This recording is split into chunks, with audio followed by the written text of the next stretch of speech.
no ar, abre aspas, o primeiro jornal multidigital do eixo SP-Rio. Abre aspas.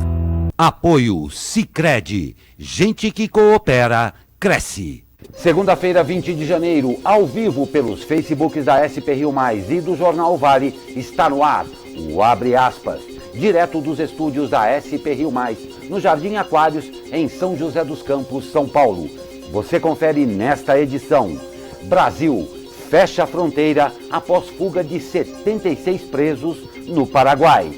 Começa hoje a agenda de Paulo Guedes em Davos. Regina Duarte vai conversar com Bolsonaro sobre convite para a cultura. MEC diz que há erros na correção da prova do Enem. Aumento da passagem começa a vigorar hoje em São José dos Campos. Estas e muito mais notícias na edição de hoje do Abre Aspas, logo após o comercial. Fique com a gente.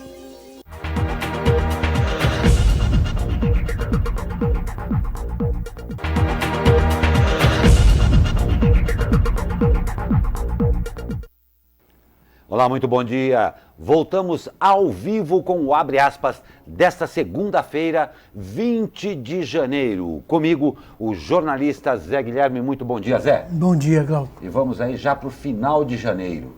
Pois é. O tempo voa. E vamos às notícias. 76 integrantes do PCC fugiram por um túnel da penitenciária Pedro Juan Caballero, no Paraguai, na madrugada deste domingo. O presídio faz fronteira com a cidade brasileira de Ponta Porã. Por volta das 16 horas de ontem, o Ministério da Justiça e Segurança Pública brasileiro determinou o fechamento da fronteira com o Paraguai. Horas depois, o governo voltou atrás e disse que irá apenas bloquear a fronteira. A ministra da Justiça do Paraguai, Cecília Pérez, informou que os 76 presos conseguiram escapar da prisão por volta das 4 horas e que eles são integrantes do primeiro comando da capital, sendo 40 brasileiros e 36 paraguaios. O Ministério Público paraguaio informou que vídeos das câmeras de segurança do presídio mostraram a ação e disse ser impressionante que os guardas não tenham agido diante das imagens que tinham à disposição. A ministra da Justiça paraguaia afirmou ainda ontem que denunciou ao Ministério Público um suposto plano de fuga e o pagamento de $80 mil por parte de integrantes do PCC para os funcionários da prisão, de acordo com o jornal La Nación. Segundo os jornalistas paraguaios, a ministra da Justiça colocou o cargo à disposição. Porém, o presidente Mário Abdo Benítez não aceitou o pedido. Os jornais do país também afirmam que 30 carcereiros que trabalhavam na penitenciária durante a fuga foram presos a pedido do Ministério Público do Paraguai.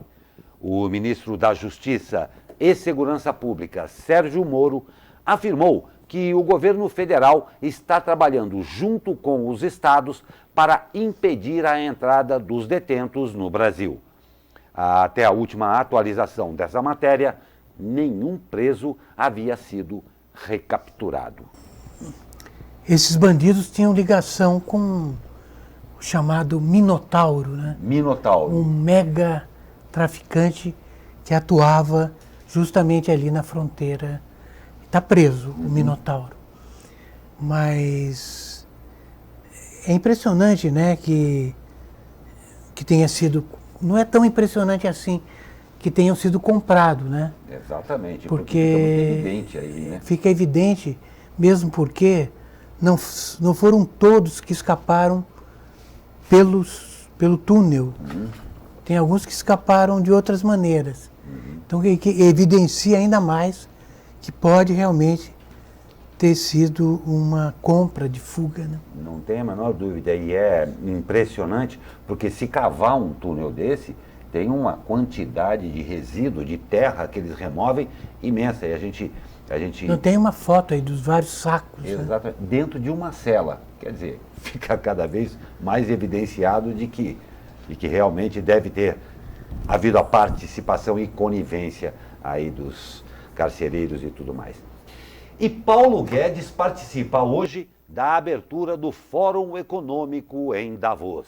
Guedes é o representante do governo brasileiro no Fórum Econômico Mundial, que reúne líderes, chefes de Estado e empresários em Davos, na Suíça. A agenda do ministro da Economia começa hoje e vai até esta quinta-feira. Guedes falará em painéis e terá encontros com presidentes de multinacionais. Segundo o Ministério da Economia, as apresentações de Guedes se concentrarão em dois aspectos: a redução do déficit fiscal no primeiro ano de governo e o aprofundamento das reformas estruturais que, segundo ele, ajudarão a economia a recuperar-se e acelerará a criação de empregos. O ministro chegou à Suíça na sexta-feira e passou o fim de semana em Zurique, sem compromissos oficiais. Da Suíça, o ministro deverá ir para Nova Delhi, capital da Índia, onde se encontrará com o presidente Jair Bolsonaro. O Ministério da Economia ainda não confirmou se Guedes emendará as duas viagens. Caso vá à Índia, o ministro só retorna a Brasília no dia 28. Pois é, você sabe que Bolsonaro desistiu de participar e outras pessoas desistiram também. O próprio ministro das Relações Exteriores também não vai, mandou representante, e o ministro do Meio Ambiente também não vai. E é engraçado porque nesse encontro a questão verde, a questão do meio ambiente é um tema muito relevante tradicionalmente na pauta Davos, né? das discussões. E nós não vamos ter o titular da pasta lá. Quer dizer, sei lá, é meio má vontade de tratar esses assuntos. Muita. Talvez nós não tenhamos representante da pasta nem aqui, né? Pois é. E a viagem do presidente Jair Bolsonaro a Nova Delhi, na Índia, ocorre entre os dias 24 e 27 e deve ter como destaque a assinatura de 10 a 12 acordos ligados ao comércio e a investimentos, segundo o Ministério das Relações Exteriores. Em 2019, o Brasil exportou 2,7 bilhões de dólares para a Índia, número considerado baixo pelo governo, que vê potencial de crescimento, sobretudo nas áreas de alimento e energia. Há muito potencial a ser explorado, disse o embaixador Reinaldo José de Almeida Salgado, secretário de Negociações Bilaterais na Ásia, Pacífico e Rússia. Brasil e Índia devem assinar acordos para facilitar os investimentos mútuos e de cooperação nas áreas de segurança cibernética, bioenergia e saúde, destacou o embaixador. Ao menos 6 ministros estão confirmados na comitiva presidencial: Ernesto Araújo, das Relações Exteriores; Tereza Cristina, Agricultura; Bento Albuquerque, Minas e Energia; Marcos Pontes, Ciência e Tecnologia; Augusto Heleno, Gabinete de Segurança Institucional; e Osmar Terra, do Cidadania. Bolsonaro tem na agenda reuniões com o presidente indiano Ramnath Kovind e o primeiro-ministro Narendra Modi. No dia 26, participará como convidado das comemorações do Dia da República da Índia.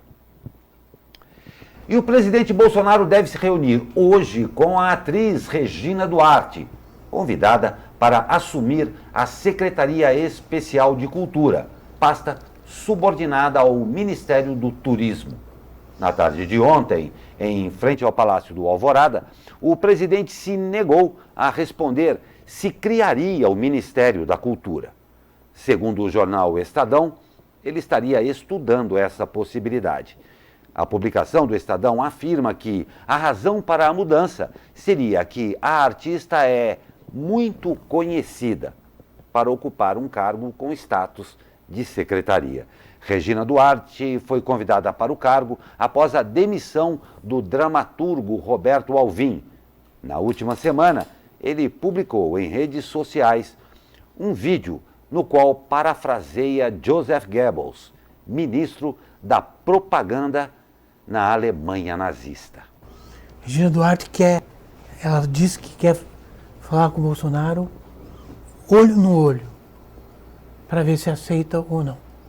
Quer dizer, ela tem algumas exigências aí, né, de liberdade para atuar. E foi um final de semana bem conturbado, em função até desse pronunciamento catastrófico desse dito dramaturgo, e que acabou levando a tudo isso. Agora resta aí um paralelo para se, em primeiro lugar, se a cultura deverá ocupar finalmente o cargo que ela merece dentro do Brasil e ser tratada principalmente com a seriedade devida. Porque até agora nós campeamos em trocas e tal, e não chegamos a nada, não é, Guilherme? Pois é, o que eu acho é que eles vão ter que resolver isso aí rápido. Me perdoe, eu não entendo direito uma cultura dentro do Ministério do Turismo. Não, então, mas não... Uma das coisas que deverão mexer, né? Não dá para entender mesmo. Não dá né? para entender. O fato é que o pronunciamento do Alvim foi desastroso, como você diz, pegou mal, toda a imprensa internacional comentou o fato, né? E certamente lá nesses encontros internacionais... Será citado isso. Vão perguntar sobre isso. Não tem dúvida, não tem dúvida. Foi um espetáculo triste de ver aquilo lá. Mas esperemos aí que, após o olho no olho, quem sabe o Brasil começa a andar muito boa sorte aí. Em 2019, os 2.153 bilionários do mundo possuem mais dinheiro que o total somado de 60% da população do planeta, segundo a ONG Oxfam, em um relatório que será publicado hoje. A ONG destaca a concentração da riqueza em detrimento, sobretudo, das mulheres, primeiras vítimas da desigualdade. Abre aspas. Esse enorme abismo é consequência de um sistema econômico falido e sexista, que valoriza mais a riqueza de uma elite privilegiada, em sua maioria homens, disse a ONG. O informe anual da Oxfam sobre desigualdade mundial é tradicionalmente publicado antes da abertura do Fórum Econômico Mundial de Davos, na Suíça, ponto de encontro da elite política e econômica global. A Oxfam sugere medidas urgentes aos governos para construir uma economia mais humana e que valorize a sociedade, além de propor, entre outras medidas, a implantação de um modelo fiscal progressivo no qual também se taxe a riqueza. Um número absolutamente absurdo, né? Meu Deus do céu. E a cúpula da Procuradoria-Geral da República vai analisar eventuais nulidades na investigação do caso Flávio Bolsonaro, após pedido do presidente do STF, Dias Toffoli, para que a PGR opine sobre a suspensão de investigações contra Flávio no Rio, pedido feito pela defesa do senador. Flávio tenta uma decisão provisória para suspender a apuração do Ministério Público do Rio, que investiga a prática de rachadinha na época em que ele era deputado estadual. Segundo o blog da jornalista Andréa Sadi, a ideia da Procuradoria-Geral é ter um juízo preliminar até quinta-feira e divulgar sua manifestação até o fim do mês. Pois é. Nós vamos para um rápido comercial e já voltamos. Lembrando que a sua participação é pra lá de importante. Estou te esperando, fique com a gente.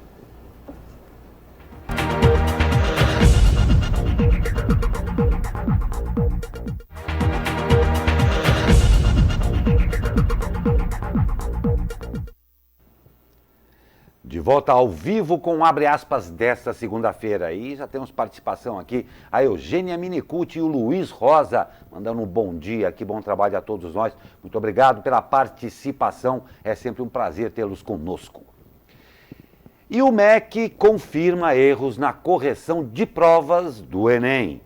O ministro da Educação, Abraham Weintraub, afirmou na manhã deste sábado que foram encontradas inconsistências na contabilização e correção da segunda prova do Enem de 2019.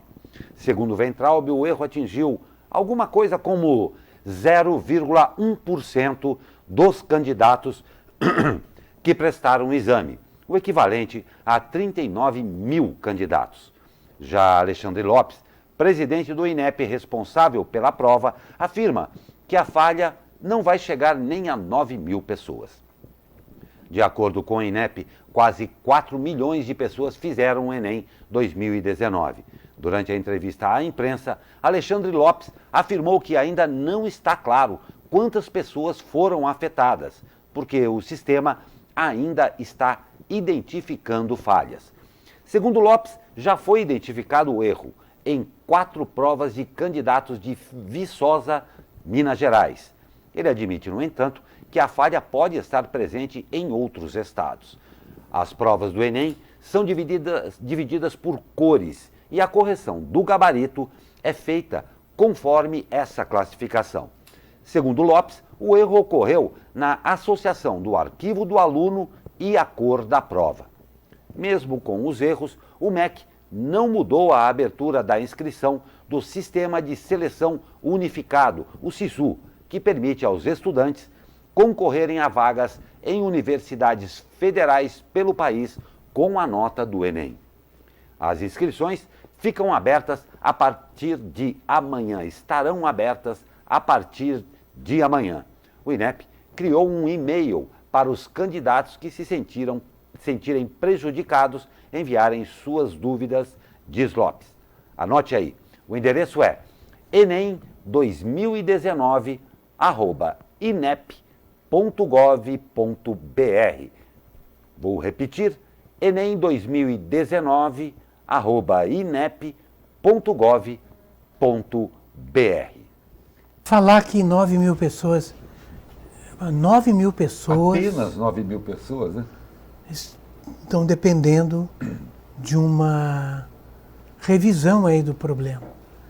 Quer dizer, não é pouca gente. Não. E outro que fosse uma pessoa que estudou para fazer a prova. Não pode, né? É uma coisa impressionante como esse MEC não dá certo. Não né? dá certo, não dá certo. E o que mais impressiona também é o tipo da justificativa, né? Que parece apenas, como você disse, apenas 9 mil foram prejudicados. Muito bem você falou, sendo um só. Desde que não seja ele, sendo o outro, não tem problema nenhum, né? Infelizmente. A plataforma Quero Bolsa, principal produto da startup Quero Educação de São José dos Campos, assumiu o desafio de chegar a 2022 com 1 milhão de estudantes matriculados em faculdades privadas no país. Para se ter ideia, a plataforma ajudou a colocar 600 mil estudantes no ensino superior desde 2012, quando foi criada.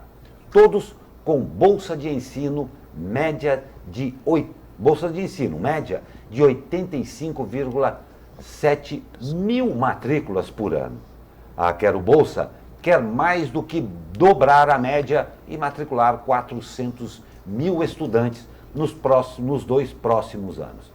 Para tanto, o site da plataforma reúne mais de 1 milhão de vagas em mais de 1.000 instituições espalhadas por todas as regiões do Brasil. Pode-se dizer que o desafio começa a ser trilhado nesta sexta-feira, data da divulgação da nota do Enem, que pode ser usada para o ingresso em mais de 100 faculdades privadas por todo o país. No site do Quero Bolsa, o aluno pode cadastrar a nota do Enem e simular a entrada numa dessas universidades. E olha só, o aplicativo ou app WhatsApp foi o que apresentou o maior número de usuários no mundo e no Brasil. A informação é do Relatório Estado do Mundo Móvel 2020 da consultoria APPN, levantamento mais renomado sobre o mercado de aplicativos. O documento mostrou também que os brasileiros estão em terceiro no ranking de quem mais passa tempo utilizando esses programas. No ranking mundial de mais usuários mensais, o WhatsApp ficou no topo. A lista evidencia a manutenção do domínio do Facebook, empresa que controla o app de mesmo nome, o Facebook Messenger, o Instagram e, claro, o próprio WhatsApp. E o Hospital Municipal de São José dos Campos é o 8º do estado entre instituições públicas com o maior número de internações no primeiro semestre de 2019. O órgão registrou 10.949 internações no período, segundo levantamento do Tribunal de Contas do Estado, divulgado nesta semana. Com 11.015 internações, o Instituto do Câncer do Estado de São Paulo superou o Hospital Municipal de São José dos Campos por 66 procedimentos.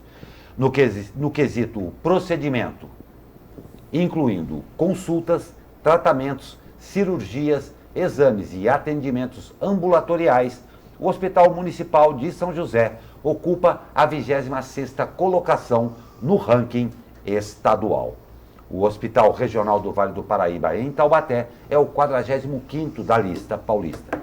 Segundo o TCE, mais de 57 milhões de procedimentos foram realizados nos 193 hospitais públicos do estado. E a passagem de ônibus fica mais cara em São José dos Campos a partir de hoje. O bilhete único passa dos atuais R$ 4,20 para R$ 4,50. Para quem paga em dinheiro, o valor vai de R$ 4,20 para R$ 5. A tarifa para empresas vai de R$ 4,84 para R$ 5,20. Começo de semana triste já, né? E vamos para a violência no final de semana. Um homem foi morto em uma troca de tiros com a polícia militar na tarde de sábado em São José dos Campos. Uma equipe da polícia militar verificava denúncia ligada a um carro roubado. Os policiais encontraram o carro e, ao se aproximar, a equipe percebeu um homem armado ao lado do veículo.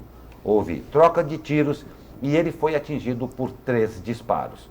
O suspeito morreu no local. E na Zona Leste, também em São José dos Campos, 3 homens morreram em troca de tiros com a Polícia Militar na noite de sexta-feira. O confronto com a PM aconteceu depois de 2 tentativas de assalto em uma casa na Vila Tesouro e outra no bairro Chácara dos Eucaliptos. Eles invadiram a primeira casa e roubaram eletrônicos enquanto a família ficou trancada no banheiro. Na outra casa, ameaçaram os moradores pedindo itens de valor. O vizinho percebeu a ação e chamou a polícia. O trio fugiu por uma área de mata trocando tiros com a PM. Um deles morreu no local. Os outros 2 foram encaminhados ao pronto-socorro e não resistiram. Um fator muito importante que eu chamo a atenção a respeito disso aqui é que na segunda casa o vizinho percebeu a ação e chamou a polícia. É muito importante a gente praticar esse tipo, sabe, de vigilância, de apoio à vizinhança. É muito importante que a gente esteja ligado. Uma ação dessa pode até ter impedido uma coisa pior que pudesse ter acontecido aos moradores. Então, solidariedade é muito importante, sim. Conheça o seu vizinho, esteja atento ao movimento na sua rua. Qualquer dúvida, comunique à polícia, chame o 190. É muito melhor prevenir e ter essa atenção e prevenir do que acabar acontecendo uma coisa um pouco mais séria aí, né? Sim. E vamos para um rápido intervalo. Na volta tem Tempo com o Caio Souza, mais notícias e, claro, o esporte do final de semana. Fique com a gente.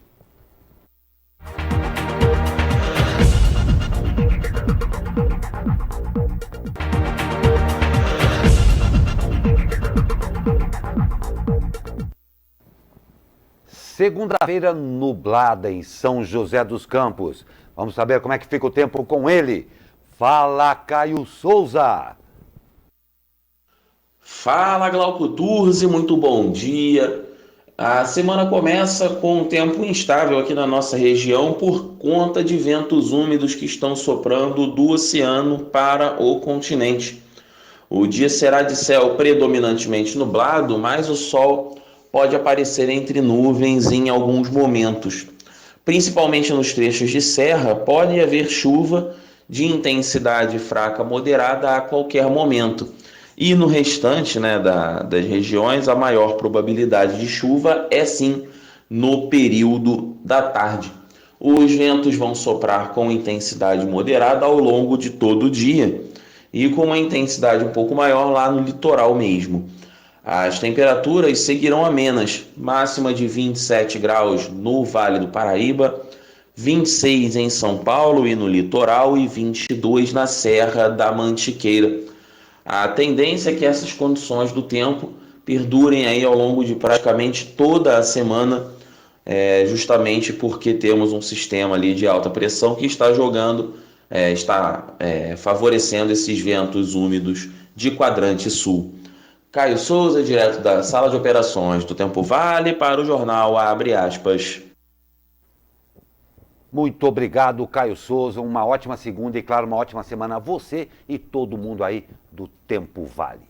E olha só, se você acha que a coisa aqui está meio difícil com calor, o inverno no Canadá está para lá de rigoroso. Olha só o que aconteceu. Uma mulher fez uma experiência com macarrão instantâneo em um dia de inverno canadense na cidade de Calgary. E o resultado foi surpreendente. Arlene Rodrigues pegou um prato pronto de macarrão e deixou no jardim por aproximadamente 15 minutos em um frio de menos 32 graus. É isso mesmo, 32 graus negativos, abaixo de zero. O macarrão se tornou uma escultura, com o garfo preso entre os frios congelados. As temperaturas em Calgary, cidade canadense com cerca de 1.300.000 habitantes, baixaram para níveis extremos na última semana. Segundo o jornal Calgary Herald, carros pararam de funcionar. Sem guincho, alguns motoristas tiveram de deixar os veículos nas ruas e pedir aos guardas que não os multassem pela parada irregular. O frio é tanto que a maior temperatura no estado de Alberta ainda era inferior, presta atenção, à temperatura mais alta de Marte. Marte mesmo, o planeta, está certo. Termômetros em partes do planeta vermelho marcaram menos 17 graus, informou a emissora CTV, citando dados da NASA. Frio. Meu Deus, olha, Zé Guilherme, eu gosto do frio, mas menos 32 eu vou te contar. É melhor eu ir para Marte. Tá menos 60. É melhor ir para Marte mesmo, que vai ficar pelo menos mais quentinho. A gente dá o bom dia também a Rosemary Santos, que participa ao vivo aqui com Abre Aspas da segunda-feira. Muito bom dia e obrigado, claro, pela sua audiência, Rosemary. Pois é, e a chuva que atingiu a região sul do Espírito Santo na última sexta-feira já deixa 415 pessoas fora de casa, segundo relatório divulgado pela Defesa Civil Estadual deste domingo. 6 mortes já foram confirmadas e as buscas por desaparecidos continuam. Neste domingo, as prefeituras e os moradores dos municípios atingidos começaram o trabalho de limpeza das ruas e casas. E Belo Horizonte também está em alerta devido às chuvas. A Defesa Civil do município decretou alerta de risco geológico na noite de ontem. Segundo a Defesa Civil, o alerta é emitido quando há iminência de deslizamentos de terra e desabamentos causados por encharcamento de solo. O Corpo de Bombeiro de Minas Gerais recebeu mais de 67 chamadas relacionadas ao temporal, a maioria de pessoas que ficaram ilhadas ou tiveram as casas tomadas pela água. E vamos de esporte, olha só. A crise continua. Na sexta-feira, o São José Basquete foi superado pelo Bauru por 108-80. Não foi pouco não, hein? Sua 8ª derrota seguida no NBB. Os joseenses seguem com apenas 3 vitórias na competição nacional e cada vez mais longe da classificação, entre os 12 primeiros colocados que vão aos playoffs. A última vitória dos joseenses foi no dia 20 de novembro, quando passou pelo Lanterna Pato Basquete. O time da região volta a jogar amanhã quando recebe o São Paulo em casa. E a despeito da colocação, vale aí a sua torcida. Vamos prestigiar. Já o vôlei é outra história. Está buscando mesmo é o embalo.